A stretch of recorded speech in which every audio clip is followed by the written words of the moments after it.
خب به نام خداوند بخشنده و مهربان. اولا ما واقعا با آنهایی که همین نشست ها را ملاقات ها را در پارلمان اروپا سازمان میدادن همیشه در تماس بودم و دعوت بودم و روز نخواهی آنکه کاری مهمتری بود نتوانستم که به بروسل رسم و شام دیگر علاقه من در چی بودم در بروسل بودم و در ملاقات های من بعده این نشست ها اشتراک داشتم. پارلمان اروپا این یک چیز است، یک حکومت، یعنی حکومت اروپا است. مثلا گوییم که به خاطر اون که به شنونده ها خوبتر معین باشد، این میتوانست مجازاً یک شتات های متحده اروپا نام کرد یا که ایالات متحده اروپا. مثلا مثل که در امریکا شتات ها هستند و این و آن، این کشورها هم یک بخشی همین چی هستند و همه اینا در بروسل نمایندگی دارند و تمام قرارهای خاصی که نه تنها عاید خود اروپا، زندگی، تجارت در اروپا، بلکه یکی از مرکزهای تاثیرگذار دنیا به حساب می رود. و آن که تا امروز واقعا این نخستین ملاقات من در پارلمان اروپا و با سیاستمداران اروپا نیست. من هر سال این چنین ملاقات ها می گذرانیدم. بدبختانه تا امروز دقت به آسیای مرکزی از جمله به تاجیکستان خیلی و خیلی کم بود. من گمان میکنم که اینا یک چی هستند، تأسیس چنین نشسته ها، واخوری ها، دید و وادید ها، اینا یک گردش در سیاست اروپا نسبت آسیای مرکزی و تاجیکستان هستند و امروز در اروپا هم میفهمند و درک میکنند که آنچه امروز در آسیای مرکزی میگذرد این میتواند که به یک فاجعه رساند.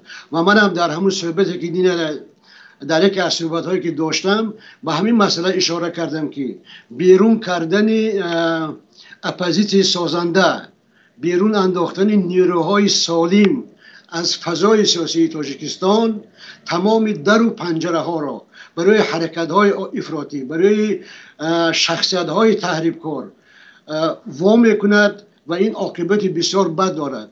و من میترسم که اگر امروز جامعه اروپا از جمله و امریکا و کشورهای دیگر به مشکلات تاجیکستان رو پوشانند، آسیای مرکزی در نزدیکترین مدت بدبختانه میتواند که به یک افغانستان نو، به یک سوریه نو، به یک عراق نو بدل گردد.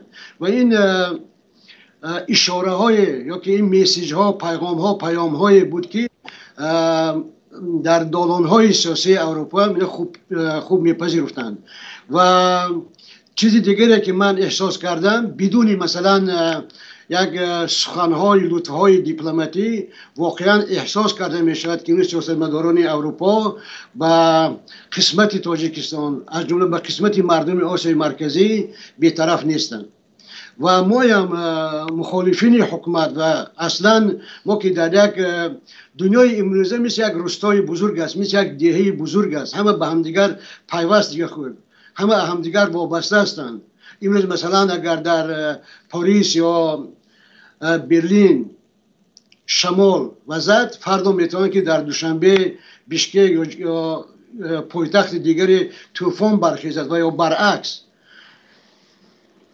و البته امروز حکومت های همون خودکامه دیکتاتوری هم میخوان که شعارهای آزادی، شعارهای دموکراسی و دیگر مقدسات را برای خودشان استفاده برند.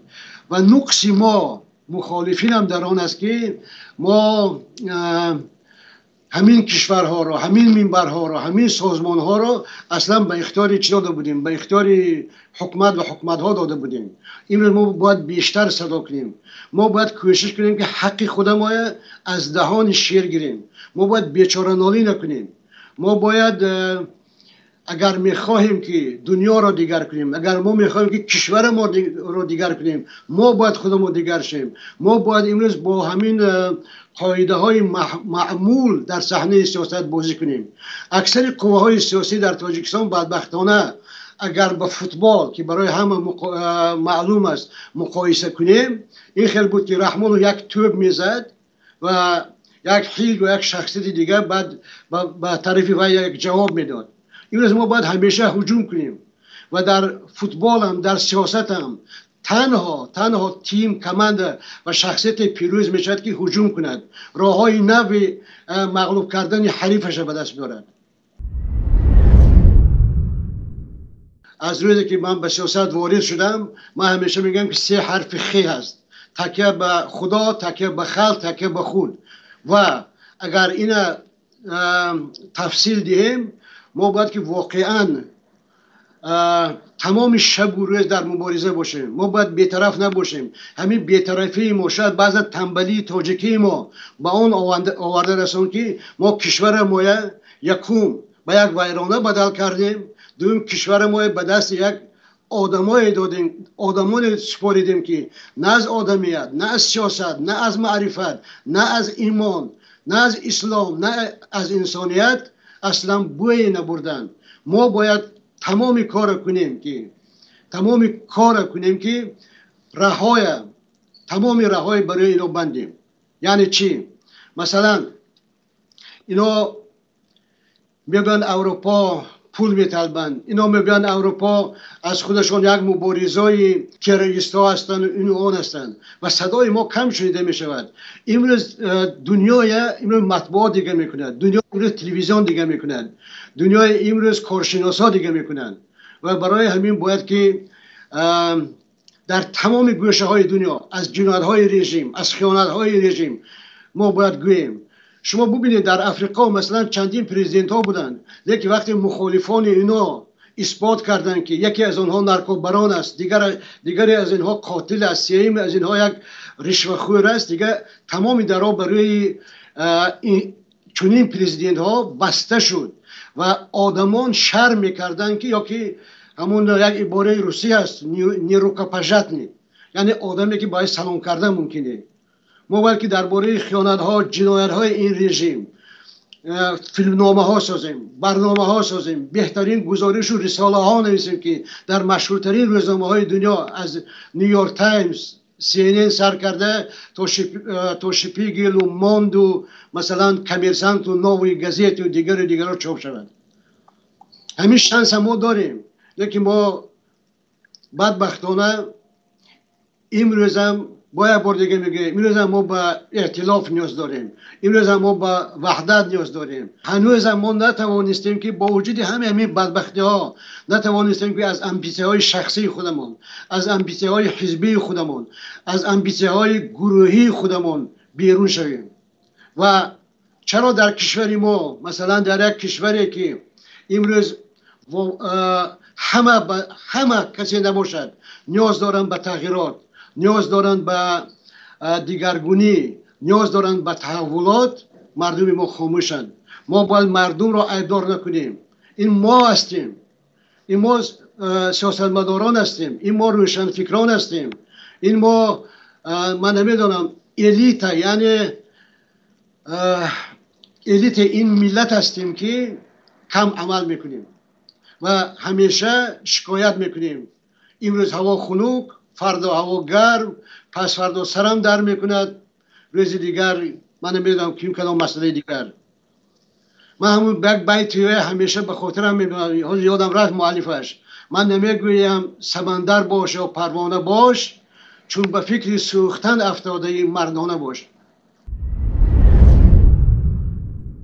مسئله با کره شمالی بدل شدن تاجیکستان، مسئله یکی از کشورهای خطربار و خطرناک شدن تاجیکستان، مسئله تماما از عقل بیرون شدن رهبریت تاجیکستان، مسئله مهاجر شدن مردم تاجیکستان، کم بغل و احتیاجمند شدن مردم تاجیکستان، مسئله زندانیان سیاسی، مسئله بستن حزب ها از جمله بستن حزب نهضت اسلامی تاجیکستان، فشار آوردن بالای مردم، ایجاد ترس و تروریسم دولتی در تاجیکستان قریب در همه محفل ها صدا می دادن و احساس کرده می شد که سیاستمدارای اروپا هم به این همه بی‌طرف نیستند.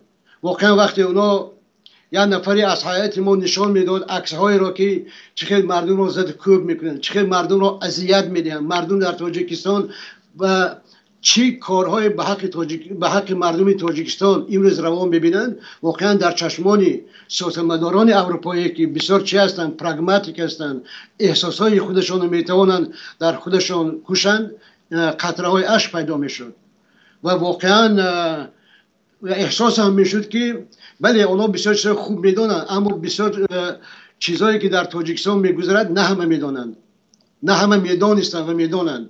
و من گمان میکنم که یکی از فایده یعنی منفعت همین دید و وادیدها رسانیدن درد و داغ مردم تاجیکستان به سیاستمداران اروپایی بود. شخصا برای من مهم نیست که سخن از کدام حزب می رود، لیکن من از یک خرسندم که نام نهضت، نام مشکلات نهضتی ها باز بار تکرار میکنم در تمام ملاقات ها صدا میداد. و امروز ما دیگر این انجمنی و نهضتی و اسلامی و دموکراتی و فلان نیستیم. امروز ما همه شهروندای تاجیکستان هستیم. امروز ما همه در یک سنگر هستیم. امروز ما همه همان گروه مردم هستیم که زیر فشار و تعقیب و تکرار میکنم ترور سیاسی و پسیکولوژی حکومت تاجیکستان قرار داریم. امروز ما همه در یک کشتی هستیم. برای همین درد یک نفر درد همه ماست. یک پیغام بهترینی که من شنیدم این بود که این تنها آغاز کار است. در آینده چنین نشست‌ها باز بیشتر و بیشتر میشوند و شاید در فرمت یا در شکل باز وسیع‌تر با جلب شخصیت‌های دیگری تاجیکستان و گمان میکنم که این یک در سال نو یک ابتدای کار، یک ابتدای خوب بود. یک واقعا ما اگر میخوایم که به سیاست مشغول باشیم، اگر میخوایم که دنیا ما را شناسد، دنیا ما را داند، ما باید که با یکی از واقعا مرکزهای مهمترین قبول قرارها قسمت دنیا، ما در تصور من قسمت دنیا در همین عصر ما، در زمان ما در بروسل، واشنگتن و در همین کشورها دارد حل می شود و سر ما از آن بلند است که اهداف ما، برنامه های ما، آرزوهای ما با هدف و اهداف و آرزوهای اکثر مردم متمدن دنیا سازگار می آید و آنها در چهره ما همراهان و همیاران و همپیمانهای خود را می بینند. ما باید از این افتخار کنیم. ما نباید میدان خودمان به یک باد آورده هاتیم. ما نباید شعارهای خودمان به دست آنهای دهیم که اصلا مغزشان، عقلشان برای کلمه های چون استقلالیت، چون آزادی، چون ایمان، چون وجدان هیچگاه نرسیده بود و نمیرسد. و امروز حکومت تاجیکستان، من اینو قید کردم، ذکر کردن در یکی از صحبت ها، حکومت تاجیکستان بر ضد مردم خودش جنگ اعلام کرد. یعنی چی؟ حکومت تاجیکستان سر قانون را دیگر کرد. حکومت تاجیکستان با آرزوهای مردم، با تمناهای مردم، با درد و داغهای مردم، ببخشید برای کلمه نه اونقدر خوب، واقعا برای مردم توف کرد. و شما کسی نیستید، ما هستیم صاحب این مملکت، ما هستیم که چرخ این حکومت به جاویدان سورکه کرده ایم. اما باید آنها دانند که همه مردم تاجیک را نکشتند. حالا آنهایی هستند که این چرخهای سورکه کرده شده را با آسانی میشکنند و با آسانی این زولانه های ظلم را هم میشکنند. من به این باور دارم. صحبت هایی که من داشتم، واقعا من یک عادتی دارم که در سیاست من طرفدار اون هستم که مثلا بعضی ها میگن باید که مغمبر بود و مکار بود و این آن، اما فلسفه من چنین است: مکر کار عاجزان است. اگر آشد حلال باشد میگن در بین مردم بار خود و من آشکارا گپ میزنم و آشکارا من از سازمان امنیت و همکاری اروپا OBSE تنقید کردم که اصلا وجودش احساس نمی شود، مثل یک مسخره برای همین حکومت خودکامه تاجیکستان شده است و انتقاد از آن هم کردم که مردم اروپا